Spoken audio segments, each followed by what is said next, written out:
These are the mindset shifts that made me a millionaire by the age of 23. Most people think building wealth is about working harder, saving more, or finding the perfect opportunity. I used to think the same thing. When I was 19, I was working as a nanny, making about $4,000 a month, which was enough to survive, but not really enough to do anything beyond that. Back then, my approach was to work as many hours as possible and save as much as possible. I'd take on multiple nannying jobs, learn to do cosmetology on the side, and learn other side hustles. I had the mindset that getting ahead was about working more hours and saving as much as I possibly could. I thought that if I had enough money saved, I'd be able to invest in things that I could then use in emergency situations. But you only have so many hours in a day, and there's only so much that you can work. The older I got, the more I realized that I was thinking about money completely backwards. I had to change my mindset, and with that, I was able to go from making $4,000 a month trading my time for money to building businesses that generated me over $13 million by the age of 23. My mindset shift started with understanding that the amount of money you make does not have to be tied to the amount of hours that you put in. So the first shift I made was from saving money to investing my money. Most people are taught that when it comes to wealth, you have to save your money. Cut expenses, put money in savings, and be responsible.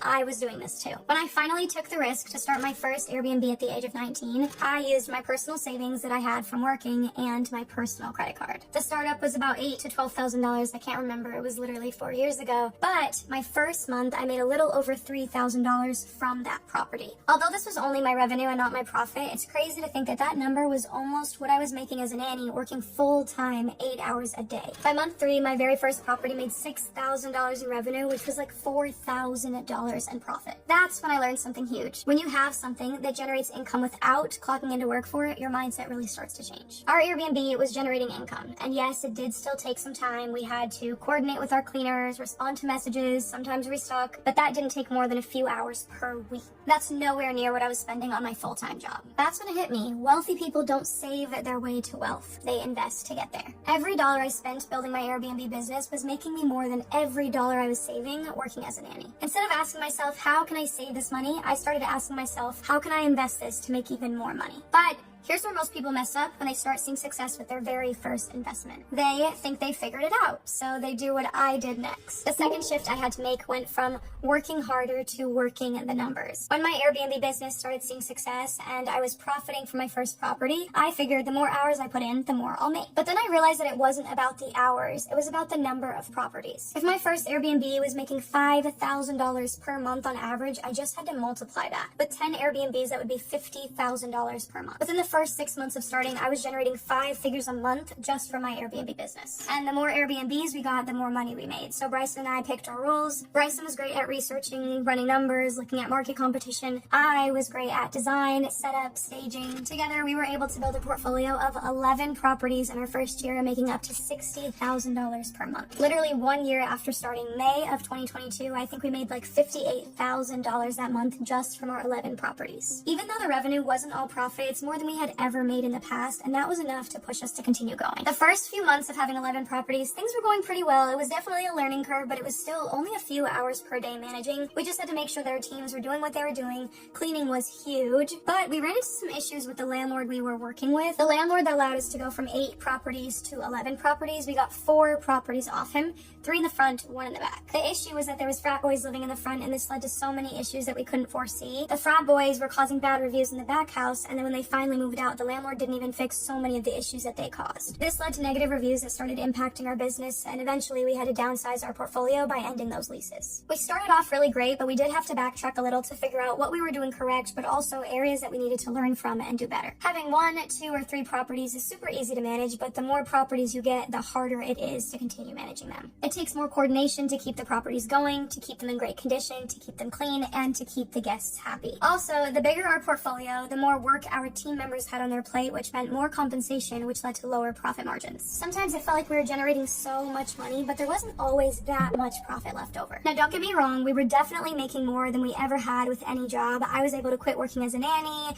I was able to fully focus on the Airbnb business. But when you're putting in that much work and taking on such a big risk, making $80,000, $90,000, or even $100,000 a month, but only walking away with, let's say, 20% profits, it can feel a bit defeating. This taught me that wealth isn't always about working harder, but it's about working smarter, and every property that we got, the research was so important. Not just looking at occupancy rates and nightly rates, but factoring in real costs. How much do we pay our team? How much do we spend on restocking? What are our monthly expenses? Do we have to pay for maintenance? Is rent higher with better quality landlords? Smart people learn how to turn $1 into 10, but even smarter people learn how to keep at least 50% of what they're making. Instead of thinking, how can I work harder at this, I had to change my thought process to, how can I build this to create lasting wealth? Before even figuring out how to work the numbers with Airbnb, I spent a lot of time trying businesses that taught me what I didn't want to do. My third mindset shift was, instead of get rich quick, it was get rich right. Before Airbnb, I tried multiple businesses that didn't necessarily work the way that I expected. I first learned how to do nails. That was something I learned in high school, literally just through watching videos, through trial and error.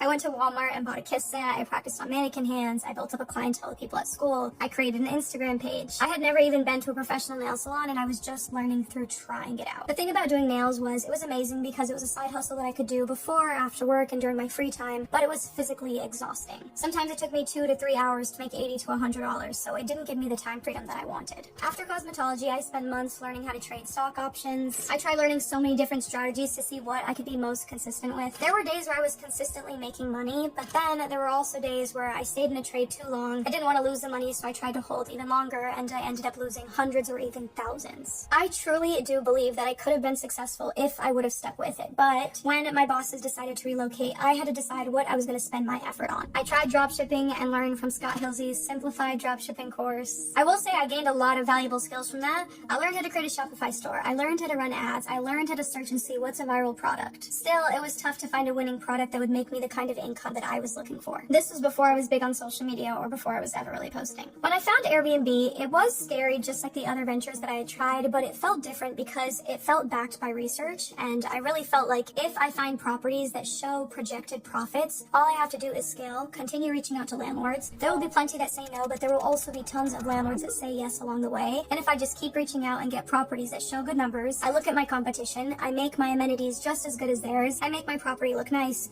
I believe that I can make money from it. Unlike the other ventures that I was trying, Airbnb is a billion-dollar company that markets itself, so it just felt a little bit easier to get into. Funny enough, I'm from St. Louis, and I never thought that it had so much demand, but a lot of our properties had extremely high occupancy rates. The part about Airbnb that also felt a little bit more secure is I could see exact numbers for what I was projected to make, so I could know what to expect. I would know how much I'm expected to spend, how much I'm expected to make, and how much of that would actually be profit that I could keep. I learned that sustainable wealth comes from businesses that make money even when you're not physically working. Remember, the goal isn't to get rich quick, it's to get rich right. Ask yourself, is this me getting rich quick, or is this me getting rich the right way? But even when you find something that is getting rich the right way, there is one challenge that stops most people from ever scaling past their first few successes. And that is shift number 4, which took me from I need money to make money to I need systems to make money. Before I ever started Airbnb and most of the businesses that I tried, I always thought that I needed a chunk of money before I could ever begin. But as I scaled my portfolio to over 50 properties at just the age of 23, I realized something different. One of the first systems we ever put in place when starting our Airbnb business was hiring a cleaning team. We needed a way to automate this process because we moved to Las Vegas the same exact month that we launched our first property. The second system was Hospitable. Hospitable is an automated messaging platform that allows you to create automated responses for frequently asked questions from guests. It also allows you to automate your cleaner's schedule. That way you don't have to manually go in and assign them. Not long after that, we discovered Price Labs, which is an automated pricing software. This changes the pricing on your listing automatically based on demand in the area, based on the size of your property, etc. If we ourselves were cleaning, we wouldn't have been able to relocate. If we were going back and forth sending every single message manually, we'd be spending far too much time in the business. And if we were pricing on our own, it would have been harder to stay up to date with the current market trends. Once we had our systems in place, we didn't have to clean each property after every guest stay. We had a team to do it. We didn't have to go back and forth with guests because we could figure out what are the common questions that guests ask.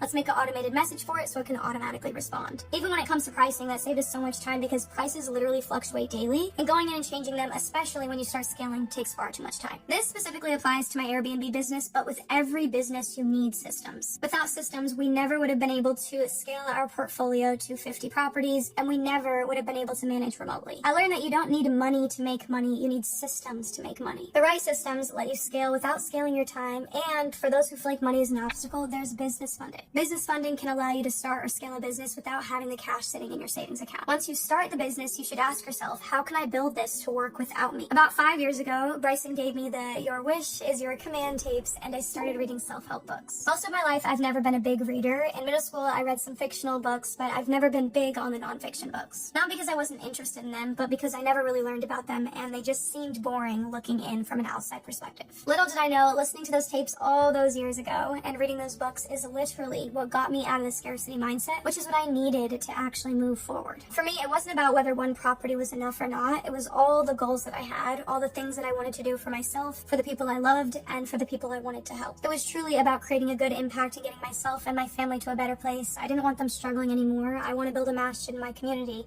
I want to help orphans. The more that I can do for myself, the more I can help others, because more money means more opportunities. A lot of people might be scared to focus on themselves and they feel like it's selfish, but once you help yourself, that's when you can help other people. As I continue building myself into a better individual, I'm able to provide more and more for others. From the beginning, I didn't have it all figured out. I was literally just trying things day by day, but those things added up. Each one of those things gave me confidence to move forward again and again and again. Some things worked and some things didn't, but it all led me to where I am today. Look, I am not special. I'm a girl who grew up in St. Louis, Missouri with a really big family who dropped out of college first semester of freshman year. I didn't have any background in business or real estate unless you count the lemonade stand I had when I was a kid. What changed everything wasn't some magic formula. It was realizing that my mindset about money was backwards. If this video helped you change how you think about wealth, let me know in the comments which shift was your favorite. And if you want more content around mindset or building wealth, go ahead and click the subscribe button. Now, if you're thinking, okay, Anaya, the mindset makes sense, but what's the actual first step that I should take? Well, I want to invite you to watch my video where I break down exactly how I started my Airbnb business, not just the pretty parts, but